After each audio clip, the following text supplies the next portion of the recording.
and welcome to the Vigilate Dialogues. I am your host, Shaina Smith, welcoming you to the National Boardroom.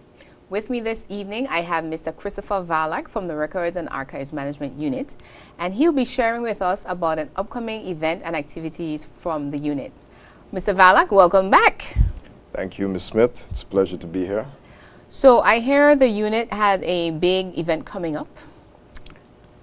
Yes, I don't know how big, but I suppose big enough so that I can be here at the Vigilate Dialogues. Definitely. So before, when you were here previously, we talked about the importance of record management for us as a society. So it wasn't just about government.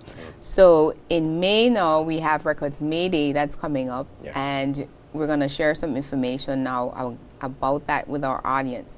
So tell us, what is Records May Day and how did it get started?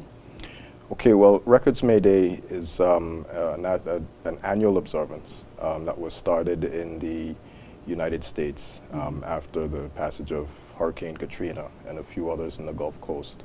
It started about 2005, and it was started by the Society of American Archivists. And the main reason for it is because after the passage of Katrina and some of the other storms that they had at the time, it was found that a lot of organizations didn't have the right disaster management plans, especially for records.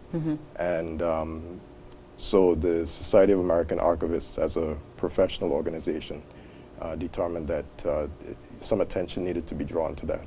Okay. And so they decided to start this annual observance of Records May Day to draw attention to the fact that there needs to be vigilant and constant preparation for records preservation and for disaster mitigation when it comes to records. Okay. So this is something that's fairly recent then, in terms of raising awareness, I would say, in terms of record management and the importance of archiving. Well, relatively recent. You know, it's been around for a few years now, more than 10 years, and so we're looking at you know, people becoming more aware and becoming more versed in what's been going on as far as bringing awareness to the whole matter of records management and disaster preparedness for records. So it's not altogether new, but for some people who have never heard of it or who have never considered disaster preparedness for records, it could be new. And you know, as such, if there's anybody out there who is finding this new information, we're happy to share and we're happy to bring them up to speed. Okay.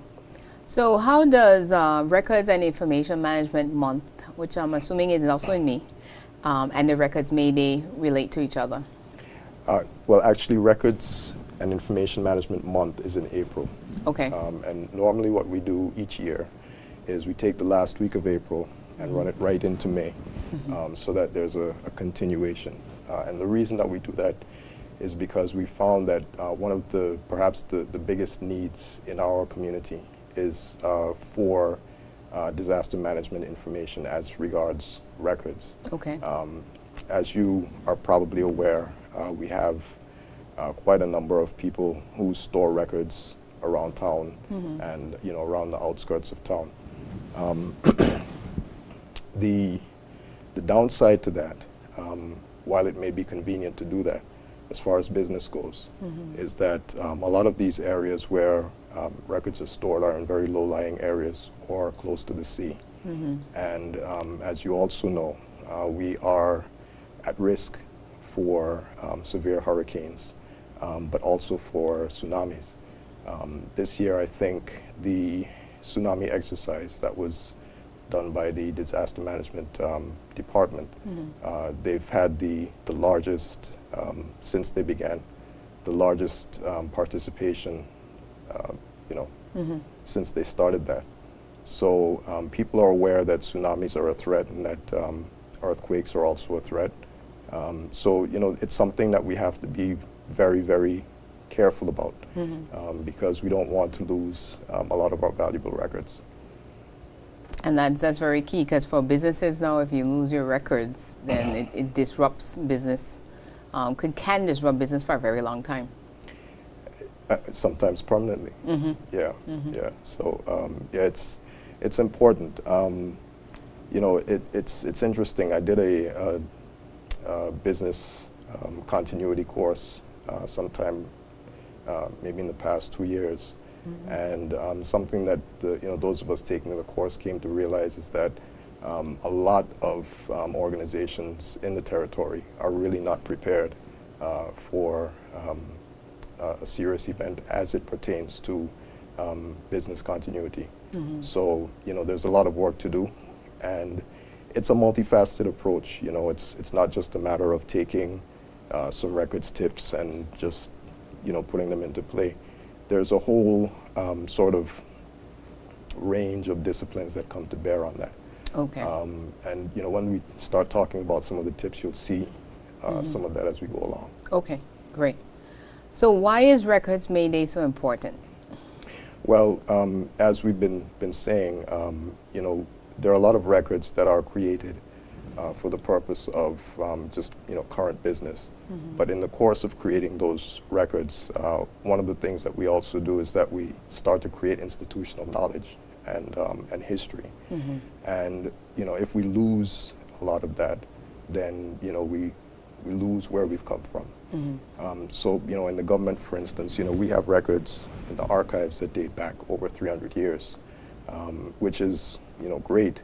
It allows us to understand some of what took place in the past. But then we also have locally a lot of businesses that are just not as entrenched in the territory as government. However, they are building sort of a local presence, and we want to ensure that we capture that in our history, in the landscape of our history as well.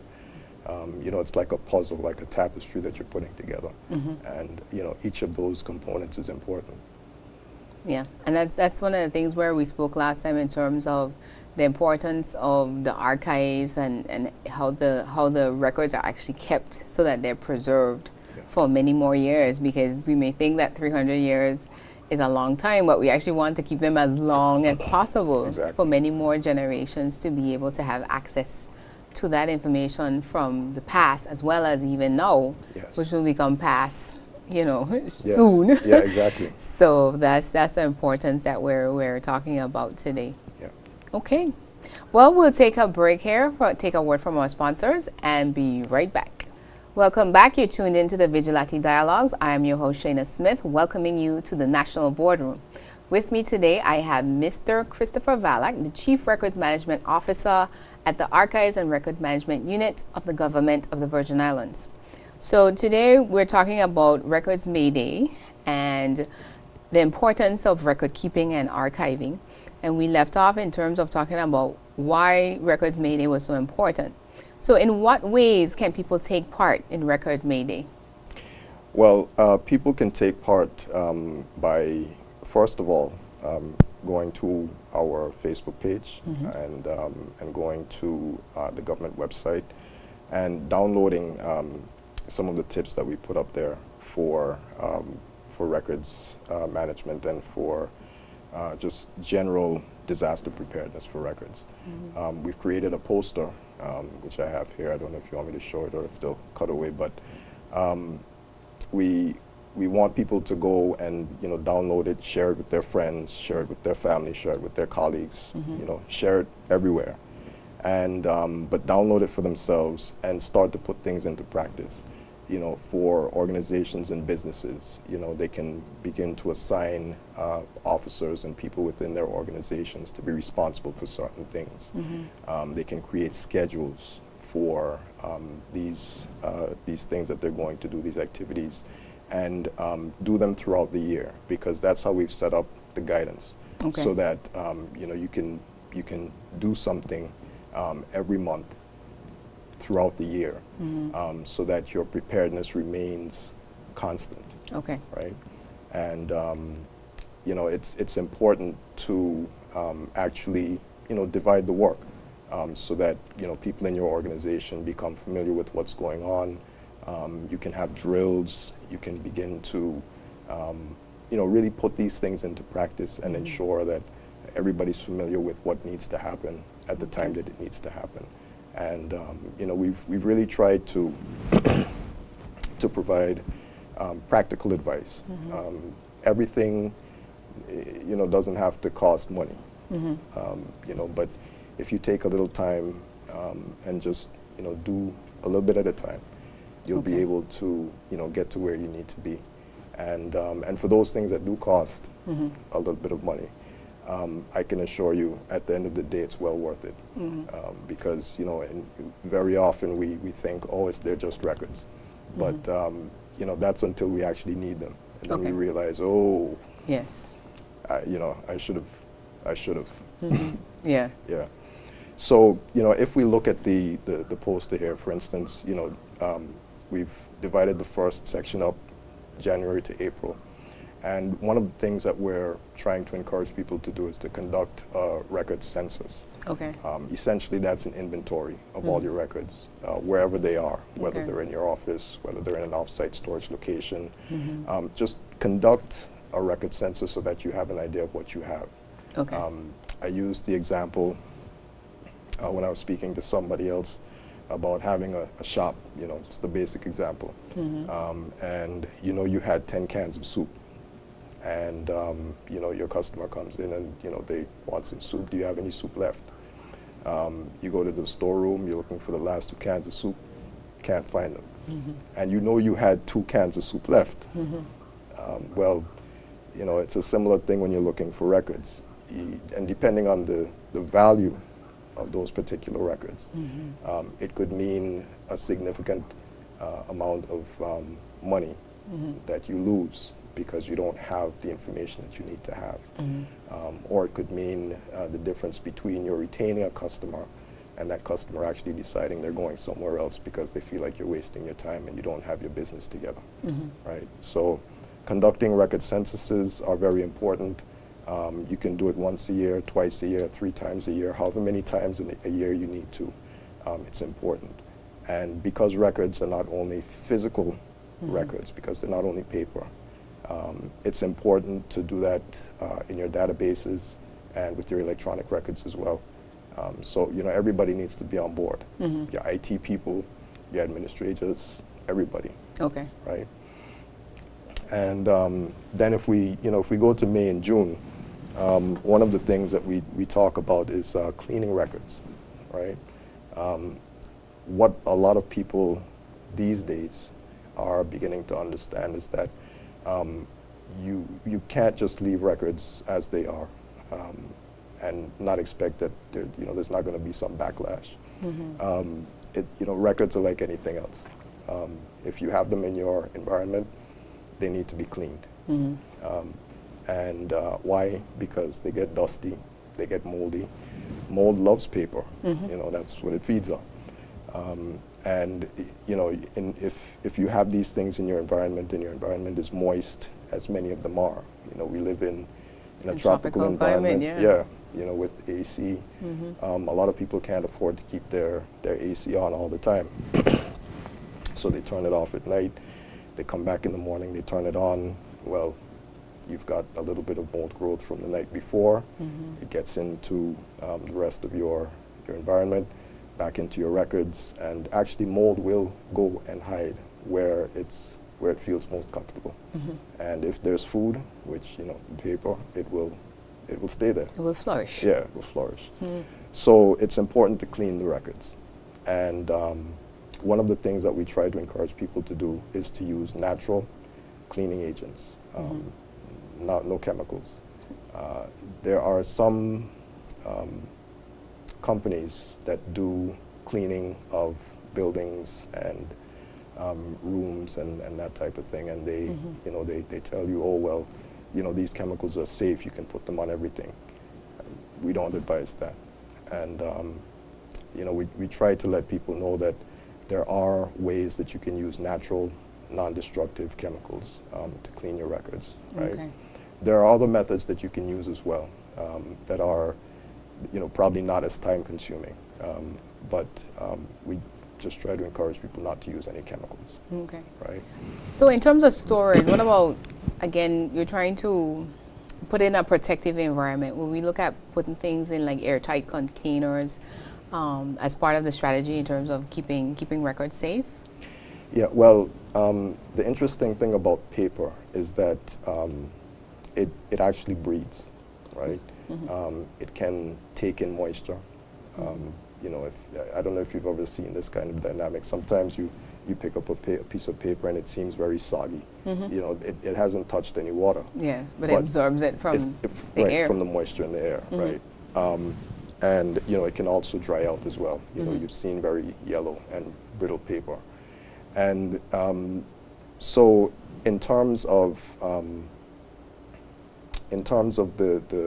airtight containers, it's not always advised, simply because if you don't have any air, you know, sort of getting to the paper, it can dry out rather quickly. Okay. Right?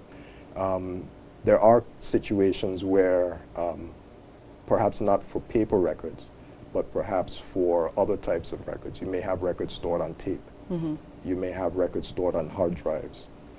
You may have records stored on other types of devices. And in those cases, you may want to, you know, put them in airtight containers that are waterproof for the sake of avoiding, you know, any moisture, water, or even, you know, dust, air, whatever the case is, getting to them. So, you know, in that case, you know, great. As far as the paper goes, you want to be careful. Not necessarily with that. the best thing. Right. Okay. Yeah. And that's why it becomes important then for paper to create microenvironments and then look at your macro environment. Okay. Your microenvironments typically, you know, you want to use acid-free boxes, that cardboard boxes that won't encourage deterioration through the acid from the box. Okay. You also want to ensure that you have a proper, you know, air conditioning and air handling system, so that you keep your air cool within a certain temperature range, and that you keep your humidity at an optimum level, so that you have the right amount of moisture in the air, but that you also have the right amount of coldness in the air as well. Okay. Right? And that coldness will actually help to deter insects. It will help to deter mold. It won't do away with the mold altogether. Okay. But mold is most active at certain temperatures, and the colder it gets, the less active it is. Okay. Right? Yeah. Okay, so what are the tips we have? So we have doing the inventory, cleaning the records on a regular basis. Yeah. Well, one of the things that we also like to make people aware of is that there are two words that people get confused often: disposal and destruction. Right? In the course of you know, sort of going through your records, doing your inventory, depending on what retention schedules that you have for your records. Retention schedules, those are, you know, the schedules that tell you what to keep, what to dispose of, and when to do that. So when you're going through and you're sifting through and you're sorting, you want to ensure that when you have records for disposal, and that is, you know, disposal means Trash. no. No? No. It means moving something from one place to another. Okay. Destruction now, trash, Okay. right? And that's the difference. Because in our continuum for records within government, there are certain records that should go to a record center prior to destruction or going to the archives. Okay. Right? So, you know, there's a process that's involved, and Okay. it should be a heavily regulated sort of process where the responsible officers go in, they look at what needs to be disposed or destroyed, and then things are listed, boxed accordingly, and the proper authorizations given, and then, you know, the disposal or destruction taking place as scheduled, right? Okay. So that's important. And see, I was able to educate you about that, so I'm happy. Yes, because if you told me about disposal, I was going to throw it away. So basically we're talking about, let's say we have some files that aren't active anymore in the office and they go into an inactive state, then we're just transferring them maybe from out of the filing cabinet into boxes in the basement. Yes. And not necessarily to throw them in the trash. Exactly. Okay. Yes, yes. And we would hope it's, not in the basement for all time to come. But that it would just be in the basement for the required time period. And then from there, they move on to where they're supposed to go. So with that one you mentioned about the retention schedule, you're saying that the business or the agency or the institution that has these records, they should set timelines for how long they keep their records at different stages. So we're not going to just clear out the basement because we ran out of space. Right. But that, whether it's every 5 years, every 7 years, we are supposed to go through and determine what needs to archive versus what needs to be destroyed. Yes, yeah. Within different industries, different businesses, different departments and so on, there are, standardized retention schedules. Okay. So, say for financial records, typically it's 7 years. But there's some financial records that you may hold for a shorter or a longer time, depending. And then as you go through other departments, customs, immigration, labor, trade, you go down the line, they all have these different sort of retention periods. Okay. And a lot of these are based on international standards that have been developed over the years. How they're kept is based on their relevance for business for a certain period of time and so on. In some cases, things like data protection or even freedom of information requests come into play when retention schedules are drafted. Because in some cases, especially where you have freedom of information legislation, that will determine how long you have to keep something in case somebody makes a request for that information. The same thing with data protection. There may be a need to hold on to information for only a set period of time before that agency has to get rid of it. Okay. And the thing to remember is that freedom of information usually binds your governmental agencies, but data protection binds both private sector and public sector. Okay. Right. So those are some important things to take note note of. Yeah. Okay. Awesome. All right. Well, we're coming up on a commercial break, so we'll take a break here and get a word from our sponsors and be right back. Welcome back. You're tuned in to the Vigilate Dialogues. I'm your host, Shaina Smith, and with me I have Mr. Christopher Varlack, the Chief Records Management Officer at the Archives and Records Management Unit in the Government of the Virgin Islands. So, Mr. Varlack, we've been talking about some tips for our public, because then this doesn't just apply to government, but it applies especially to businesses and even individuals. Some of the things that they can do to work towards preserving their records. Yes. And I mean, you've covered everything possibly on this list, from having the air conditioners cleaned, looking at the drains and the roof gutters to avoid flooding, because we know that's one of the things that quickly destroys records as far as water, as well as looking at your fire system, your fire safety systems. So tell us some more in terms of what are some of the tips that we need to highlight that of different businesses and companies need to be paying attention to. Yeah, well, one of the things that I think is very important is updating disaster management and business continuity plans. I think, it goes without saying that those two things really need to be, part of your guide, because as you get into your business, your day-to-day business, and so on, sometimes the thought of those things just goes through the door, and then all of a sudden you hear the siren going off, and it's not a drill. This is not a drill, and you have to react, and so then what do you do? If you have a script or a guide to take you down that path, then it becomes a lot easier. Okay. We spoke earlier about some businesses not really even recovering after a disaster because everything was sort of wiped out. You know, if in the course of developing a business continuity plan or a disaster management plan, you know, businesses are able to, you know, amend how they do business generally to ensure that there's, you know, a greater degree of safety and a greater degree of preparation. Then I think, you know, businesses can start to see some, you know, and make changes within their organizations so that, you know, they mitigate the risk of not being able to recover altogether. You know, it's one of those, you know, managing risk is like gambling, you know, and you never know, and you really can't plan for every eventuality, but definitely try to be as prepared as possible. Exactly. Yeah. Exactly. Yeah. Okay. So, you know, we also recommend that people, and this is one of the things that some people do and some people don't do. You know, some people do it at times when they really need to do it. But you know, scheduling remedial and preventative pest extermination.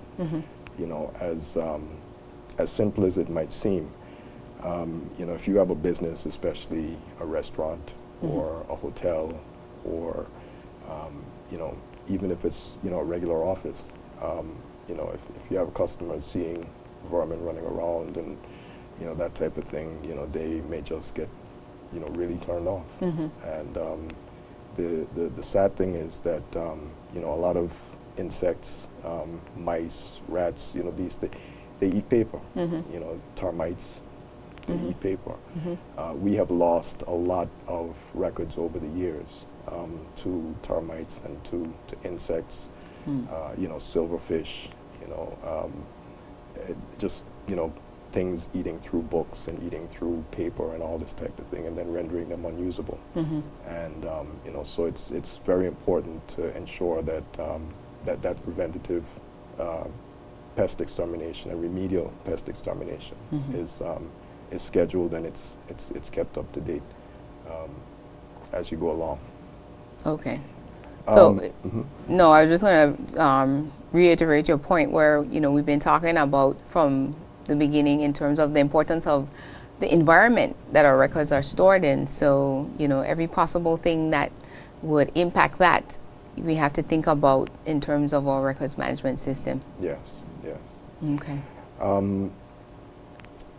One of the other things that we try to get people to do is or we try to advise people to do, is to engage trained professionals. You know, you have a lot of people within our community who are trained in certain techniques, or, you know, just in their regular business for, you know, for helping to provide security or to provide some measure of safety when it comes to businesses or, you know, or organizations. Take, for instance, the fire department. You know, they do inspections for buildings to ensure that they're safe, and, you know, where there are remedial measures that need to be taken, they will make their recommendations. You also have the Department of Disaster Management. Okay. You know, we work closely with them very often to have assessments done at our storage locations to ensure that things are what they need to be. And, you know, when they make certain recommendations, you know, sometimes it's a bitter pill to swallow, but, you know that it's something that you need to do in order to get where you need to be as far as preparedness goes. But then, you know, also, you know, your plumbers. You may have a sprinkler system in your office. You know, you want to ensure that your sprinklers aren't going to, you know, drip, drop, drip, drip, drop. Or even your pipes, you know, the water pipes running through your building. You don't want them to be dripping, and sometimes, you know, they get to a point where they may burst. And flood the office. And flood the office, right. You know, so there are a range of different people that you want to engage and that you want to, you know, sort of co-opt in your endeavor to become better prepared and to ensure that you're ready when the time comes. And, you know, if you stay ready, you don't have to get ready. Yep. A pound of what's it? An ounce of prevention is better than a pound of cure. Because sometimes what ails you, you can't cure it. So that's very key. So I'm happy that we're here discussing this because I think it's something that we oftentimes take for granted in regards to, as we're talking about business continuity, that again, in the event of any disaster, whether it's a natural disaster or even a man-made disaster, that our businesses can continue because, you know, it's like literally saying that society can come to a halt until this particular company is able to get back online. Yes. And, you know, basically set back up their operations. So it's something that we really need to do, take heed and do as we are. But, Yes. you know, do you think that people take the message of Records May Day seriously? Or, again, we're kind of, yes, May Day is gone and that was it until next year? Yeah, you know, I'm a little on the fence. There are days I think that people, you know, could care less. And then there's some days when I, you know, get, you know, a few calls and, you know, it's interesting. Sometimes things happen all in one rush. There are days when, you know, some people will call 2, 3 offices, you know, requesting assistance, you know, to get their records in better shape or what have you. So, you know, I think the message is getting out there. It's, you know, people are taking heed and are, you know, taking more responsibility for their records, and, you know, it just seems to be a little bit slow going sometimes. Okay. So the awareness is, we're seeing their awareness rising. I think it's growing. Yes. You know, but you know, sometimes you just want to see people more aware, and you want to see them taking, you know, action. more action. Yes. Yeah. As opposed to just, you know, sort of saying, okay, next year. Yeah. Yeah, putting it off and procrastinating. Yes. Sometimes. Yes. Yeah. But I think people, you know, on some level, if even they don't act right away, I think on some level, you know, people are taking the message seriously. Okay. Because they really realize that, you know, they can't just, you know, not do anything. And so, you know, as time goes by, I hope to see more people taking the message, you know, to heart, and putting things into action. Place. Yeah. Hopefully these tips will really help start people. that. Yeah. And I was about to say that, you know, it's scalable based on the size of our business and the company. So it's not that, you know, we're telling everybody they need to go and get pest exterminations and, you know, getting their AC systems clean, because I might be occupying a building now where I really, all of us as far as the tenants need to be petitioning or landlord to make sure that they're doing their responsibilities, because them not maintaining the building can impact my business continuity in the event of anything. So, you know, it's all scalable, and you can always call Mr. Varlack at the office. We're going to give his contact information at the end to assist and advise with putting a plan in place. So that's important. So you also mentioned to me that you have what's referred to as a DDM kit, or disaster kit? A disaster management kit. Okay. We advise everyone, or I should say we recommend that everyone, you know, get a kit together. And we, you know, these kits, at least as we have them put together in our office, because we have a number of them, you know, ready and waiting in case anything jumps off. Right? Okay. But the cost, roughly, you know, depending on how much stuff you put in it, you know, roughly $500 to $1,000, right? But these are disaster kits that you should have anyway, right? Just in preparation for a hurricane or for anything else. And a lot of these are items that you would find around your house, right? So even if you don't have them in a kit per se, at least have these items around your house on hand, so that, you know, you can easily get to them as you need to, or in your office on hand. You know, of course, you want to have first aid kit. You know, that's one of the first things you want to have. We recommend water boots or galoshes, or, you know, whatever you call them, work gloves, flashlights, safety glasses, raincoats, the box cutters, you know, the knives, brushes, you know, for brushing away certain things. Tarps, you know, very important. In one of our locations right now, a tarp is coming in very handy, because we do have a leak that is that it's being attended to. But the tarp has helped us to avert some water getting, you know, to protect the records. Yeah. This is what we call Tapolian, just in case. TARP is the correct Tarps, name, yeah, but that's what we refer to as a Tapolian. Tarpaulin, yes, yes. Garden hose, submersible pump, Okay. Safety goggles, hard hats, storage tubes, cold and hot handheld air dryers, folding clothes hangers, cotton line, just to create a clothesline. A lot of people don't realize that, if you have wet records, you can actually just hang them out to dry. Yeah. Okay. It's no science there.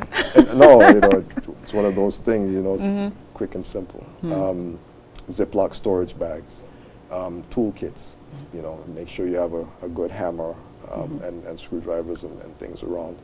Clamps, clothespins, brooms, mops, kitchen gloves, measuring tape, dehumidifier. I would recommend that anybody who is thinking about being prepared, especially if there's water involved. Okay. Dehumidifier, because that moisture can really assist mold growth quickly. So you can dry out the atmosphere as quickly as possible. Dry out, yeah, as quickly as possible. And an air purifier. Okay. If you can. And sometimes you have these combo units that that they do both. That they sell, yeah. So these are things that are available locally. They're really not specialty items whatsoever. You can. I think I can find a broom. Yeah, yeah. Clarence Thomas right up the road. Yeah. Clothesline. Yeah. Yeah. Good to go. Yeah. So we really advise folks to go out, get these kits together and have them there in your offices, in your homes, your place of business, wherever you are. And if you work at a hardware store, you're probably good to go. Yeah. They're right on your fingertips. Yeah. No worries at all. Yeah. Okay. Awesome. So we're running out of time, but let's touch on a few things. Archives. We talked about this, I think, last time you were here. Will the archives be getting its own building? I'm all excited now about us having a new building for the library, but I'll be even more excited knowing the importance of the archives to our historic preservation, I would say, as a society. What's happening there with that project? I think I may have said the last time I was here that we've been working towards that. What did we have? We had a feasibility study done a few years back, and we've also had a site chosen. Okay. Great cooperation there. It's just that the cost to do that is very prohibitive, simply because it's a purpose-built facility that has to meet certain requirements in terms of the wall size, the way that it's built so that you avert water being on top and around and all this sort of thing, and then you have to have the right amount of space to hold your records, and you have to consider growth of the records and so on, and you also have to consider the fact now that you have electronic records, and you want to ensure that you create the correct storage areas for these sorts of things, and then you need to consider the space for people to come and public access. Yes, public access, handicap access. It's similar to building any other sort of building, but just with some specialty things thrown in. So, but this, it's the size of the building, and then the cost of construction here in the territory is quite high as well. So. Which is why we need to get on this as soon as possible, because if we wait much longer, yeah. Well, we're working towards it. We're hoping that our legislation can come into force soon. Okay. And once that happens, we're hoping that we can begin doing some fundraising and bringing greater awareness to our efforts to really try to get a building of this nature up and going. So is this something where, again, you just mentioned about the size for growth? Is there a possibility that we might have multiple archives, or what usually happens there? Yeah, well, actually, the legislation requires that we have outlet archives set up throughout the territory. Okay. So that on each of the sister islands and out in the other communities outside of town, Okay. there are either archives or places where archives can be accessed Okay. and displayed. So these are some of the things that we really want to work towards. But what we have to bear in mind is that the older records get, the more fragile they become. So you just can't put them anywhere. Yeah. You can't treat them like a new book, or you can't treat them like a book. You have to treat them as archives. Yeah. And you have to have them under the right conditions. You have to have people who understand how to take care of them. You have to have the right people to sort of look over them and be custodians for them. So there's a little bit more that goes into it. Okay.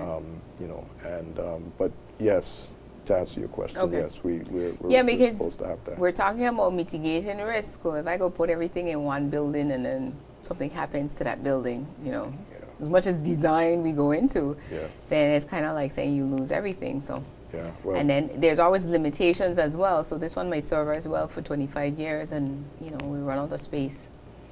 Well, we don't want to have a single point of failure. No, because we just talked to the people about mitigating the risk. So we want to make sure that we're also practicing what we're preaching. So that's good to know. See, that's why an archives building has to be formidable.